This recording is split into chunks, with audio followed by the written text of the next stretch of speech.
Para entender los desafíos de transformación de nuestra sociedad y de nuestras empresas desde una mirada evolutivo-cultural, conectamos cada lunes y miércoles a las 9 de la mañana en Frecuencia Memética con Pablo Reyes.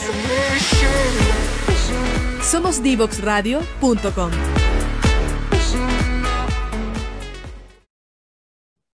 Estamos de regreso en Frecuencia Memética junto a nuestro invitado hoy día, Rafael Pizarro.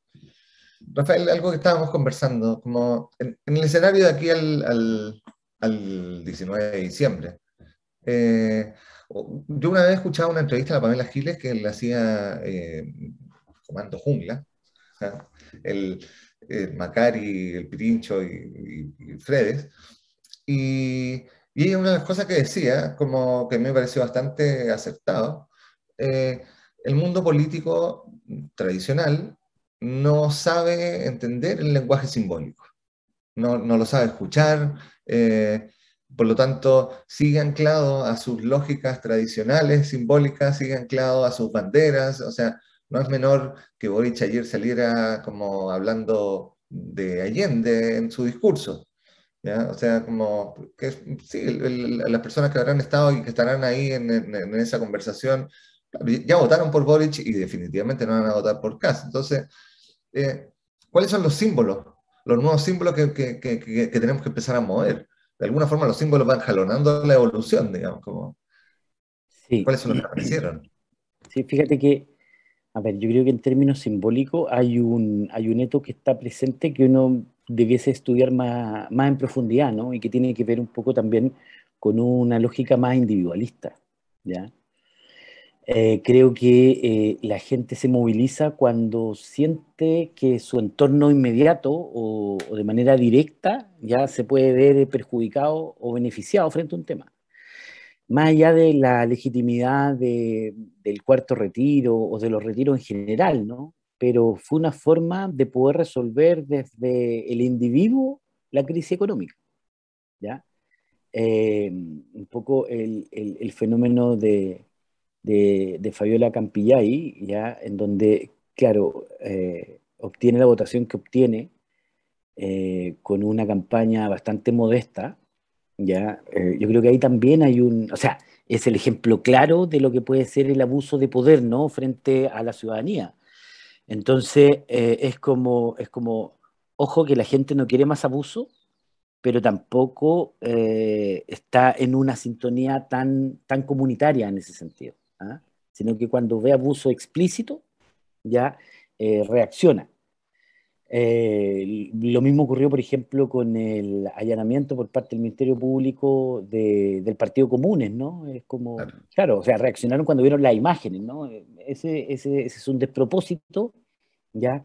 Ya no, y hay un abuso. Por lo tanto, yo creo que ahí el simbolismo o la lectura simbólica y la significancia de los hechos, más que el significado, la significancia, ¿no? Creo que no es bien leído, no es bien leído. ¿Ah? Cuando hay un discurso, por ejemplo, contra la migración, ¿ah? Eh, es producto también de lo que viven las personas, ¿no? O sea, del feriante en la feria que ve que los coleros son principalmente personas eh, que están en una situación de migración, ¿no? Entonces, su feria es invadida por coleros, pero ya no coleros chilenos, sino que coleros de distintos países, y eso afecta de manera directa, ¿no? Pero no hay una reflexión mayor, más de carácter colectivo en esto de entender, por ejemplo, que tenemos 1 millón de chilenos afuera, de que la mayoría de las personas que hablan contra la inmigración tienen familiares inmigrantes que están fuera del país, que están desarrollando su vida en otro lugar del mundo. Entonces, ahí como en este lenguaje simbólico creo que no hay una interpretación real. ¿No? Creo que nos falta bastante en ese sentido, ¿no? Cuando hablamos de los temas de seguridad, ¿no? Es como, quiero cerrar mi pasaje, quiero más carabinero, no quiero más comunidad, no quiero más carabinero y quiero cerrar mi pasaje, quiero encerrarme, quiero excluirme del resto, quiero establecer zanjas, ¿no? Y creo que ahí falta mucho desde el colectivo, del entender que, por ejemplo, en materia de desarrollo económico, en la medida que Chile tenga un desarrollo científico completo y tecnológico, vamos a seguir en un nivel de anhelado desarrollo y no de desarrollo, ¿no? Entonces, ahí ese lenguaje y esa idea más profunda, más simbólica, creo que no están presentes hoy día. Sí, de alguna forma como somos hijos del proceso histórico que vivimos, digamos. Entonces, si lo miramos, el, el gran triunfo, podríamos decir, del modelo que se instaura en dictadura, tiene que ver con el ensalzamiento del individuo como actor clave de su proceso de crecimiento, de desarrollo. O sea, se le da la fuerza al individuo para que pueda emprender, para que pueda hacerse cargo de sí mismo, de su problemática. Por eso tenemos un Estado subsidiario y no tenemos un Estado, digamos, no tenemos un Estado que entra. Cuando el individuo no es capaz de hacerse cargo, ahí recién entra, pero primero rasquese usted solo. O sea, Así esa es. es la lógica de fondo, pero que es una lógica que funcionaba y que podría haber funcionado de alguna forma en una estructura de mercado perfecta, con meritocracia, con una democracia con capacidad de escuchar, digamos. O sea, Sí. pero en un mercado imperfecto, secuestrado de alguna forma por ciertos poderes, lo que había era una falsa promesa de posibilidad de ascender, lanzada al individuo, que de repente se dio cuenta y dijo como, me vendieron el cuento y esta cuestión no es para mí. O sea, están jugando un juego, me tienen mirando un juego que están jugando, Sí. con la promesa de que si yo me esfuerzo y si yo hago, tengo las oportunidades, porque pues, la meritocracia va a funcionar y no funcionaba. Y creo que eso fue un error de lectura simbólica de los gobiernos de la concertación, de alguna Sí. forma, porque por un lado tenían un bloque al lado que no estaba dejando mover nada y en una constitución que estaba armada para que la cosa no se moviera. Y por otro lado, quedaron atrapados en su sensibilidad no pragmática de escuchar la diversidad, que es absolutamente necesario, que es un paradigma más evolucionado probablemente de todas maneras que hacer zanja, ¿ya? Pero en esa escucha de sensibilidad, ellos escuchaban, estamos pidiendo igualdad, y lo que estábamos pidiendo precisamente era como mayor ingreso disponible para mí, mayor seguridad para mí, entonces la escala era muchísimo más local, muchísimo más inmediata. Así es. ¿Ya? Es que yo quiero decidir aquí si barro o no barro la vereda al frente porque no me la barra nadie. Sí. Pero para mí nadie me dice lo que tengo que hacer, por lo tanto, si yo Claro. quiero la barro, si yo quiero no. Claro. Entonces, en esa lógica, claro, tenemos una serie de individuos apelando por su interés particular y nos enfrentamos a lo que Ostrom, o sea, se ganó un premio Nobel, Elinor Ostrom, por resolver la problemática de los comunes, digamos. O sea, Sí. nos estamos enfrentando aquí que si salimos de a uno, vamos a depredar este cuento, lo vamos a reventar y cada uno en su propio interés no va a llegar al espacio del bien común. No. O lo común va a ser bastante más acotado, bastante más chico, digamos, como el espacio de lo común son nuestro sector, el espacio de lo común son los que estamos detrás de la zanja, el espacio de lo común somos los antifascistas, el espacio de lo común somos los anticomunistas, cualquiera de ese nosotros acotado que nos está hablando de Chile. No, claro. Algo tenemos en París y en primera mayoría en ciertas regiones, digamos, o sea, Sí. definitivamente no está hablando de Chile. Y continuamos sin una posición colectiva, ¿no? O sea, por ejemplo, no sé, si uno va a Uruguay, uno encuentra una posición de país, ¿no? Frente a algunos temas, ¿no? Cuando ellos hablan de la educación pública, por ejemplo, ¿ya? Uno ve un sentido común, una propiedad colectiva, ¿no? Que tiene que ver con su sistema, ¿no? ¿Ya? Pero en Chile la verdad es como eso no está presente, ¿ah? Y seguimos con una visión crítica, pero muy tradicional, ¿no? Entonces, como el Instituto Nacional no se toca y no se hace mixto, ¿ah? Entonces, es como el Instituto Nacional no se toca y no se integra, ¿no? Entonces, seguimos con fórmulas además que son fórmulas antiguas, ¿ya? Y que no te dedicas a eso, ¿no? O sea, no sé, Chile sale del tema de las vacunas y tiene los porcentajes de vacuna que tiene porque tiene un sistema de red pública de salud bastante importante, ¿ah? Y tampoco es parte de tu identidad, ¿no? Chile es un país de alguna otra manera, que tiene algunos elementos que uno podría destacar desde esa lógica, pero tampoco se potencia. Entonces tú vas y, y dialogas con la gente, y mucha gente es como, yo quiero la solución a mi problema, ¿ya? Y por lo tanto no es relevante el resto, ¿ya? Y ahí hay un netos de sociedad que no ha sido desarrollado.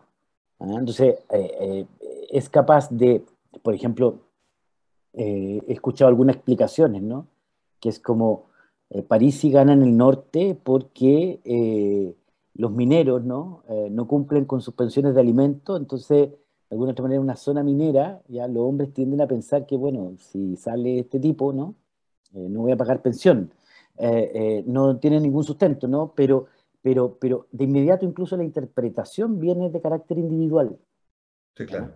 Incluso, más allá que sea válida o no, no estoy afirmando la base científica de esa reflexión, pero a mí lo que me llama la atención es qué es cuál es el mensaje que está detrás.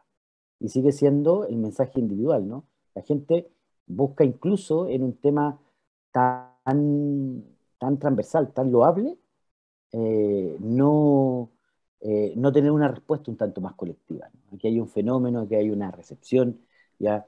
Y seguimos atacando a esos espacios colectivos, ¿no? Al dirigente social, al dirigente político, a los colectivos, ¿no? El feminismo, no sé qué, los movimientos indígenas, vinculando, o sea, todo lo colectivo además lo asociamos a nicho y a cierto y enemigo y que son anti algo, ¿no? El feminismo es anti-hombre, el indígena es anti-chileno, Claro. el movimiento social es anti-orden.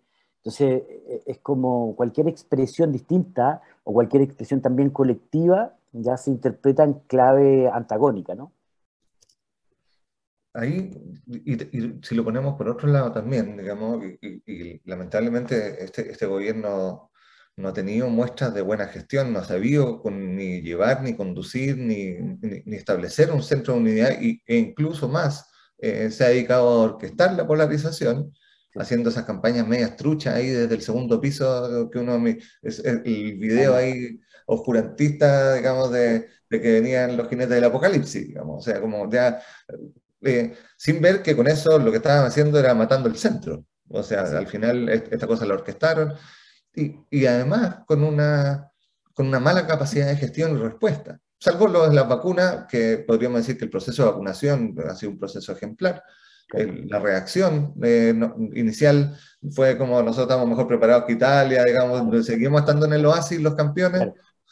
Y el tema ahí es que se ha ido fundando además que el Estado es incompetente para poder hacerse cargo de estas problemáticas. Entonces, la cosa me quedó a mí sí o sí. O sea, aquí no va a venir alguien a ayudarme, no va a venir, tengo que apelar a mis retiros, tengo que apelar a mis ahorros previsionales, porque no hay respuesta, porque entonces, con mayor razón se acentúa ese individualismo de, bueno, me quiero salvar yo, digamos, si no, y el resto, que, bueno, que también vea cómo se salva.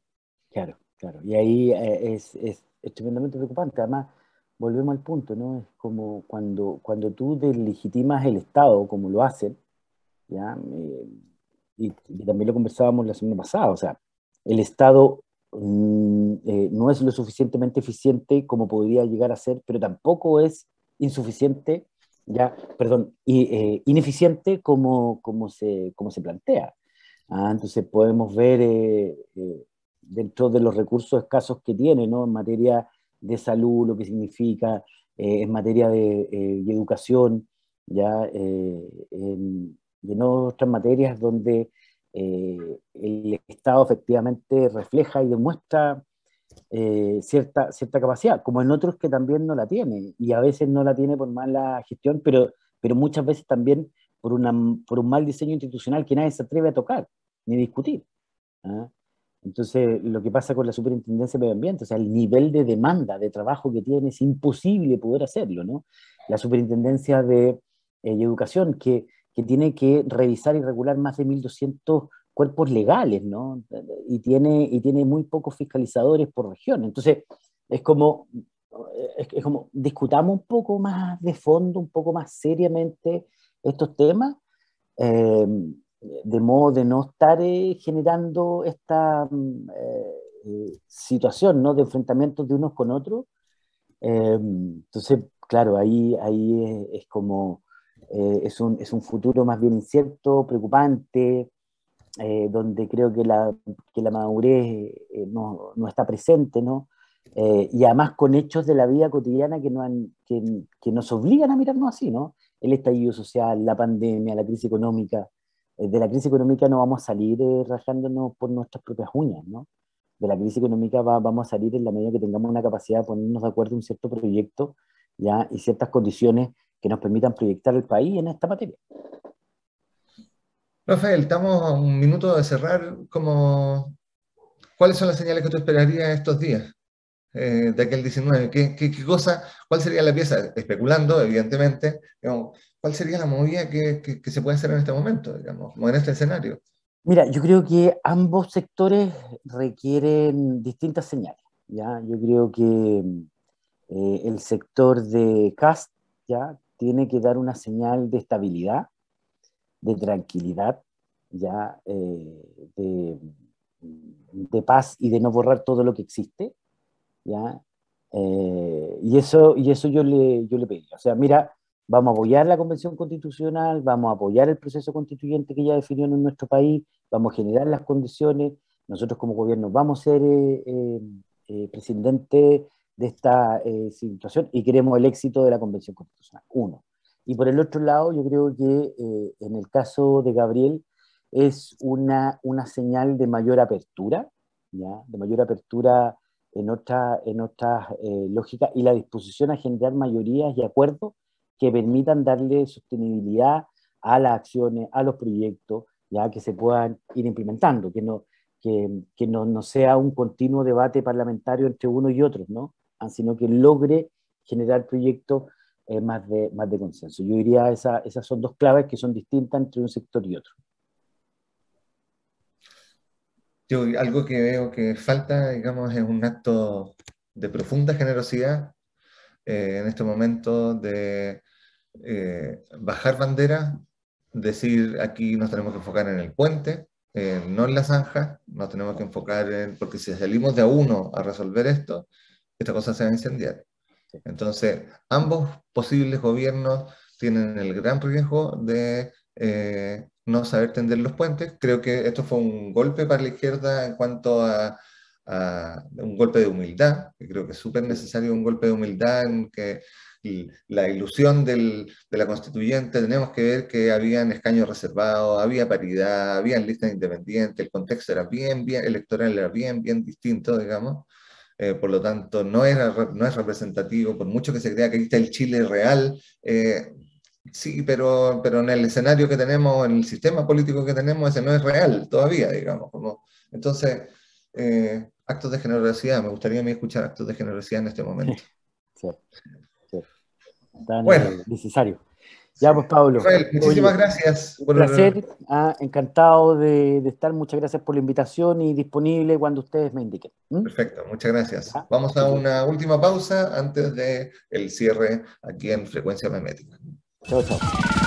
No te quedes fuera. Conversaciones de educación, aprendizaje y tecnología. Cada lunes y miércoles a las 15 horas con Nicolás Soto en Tareas de Tecnología. Somos divoxradio.com.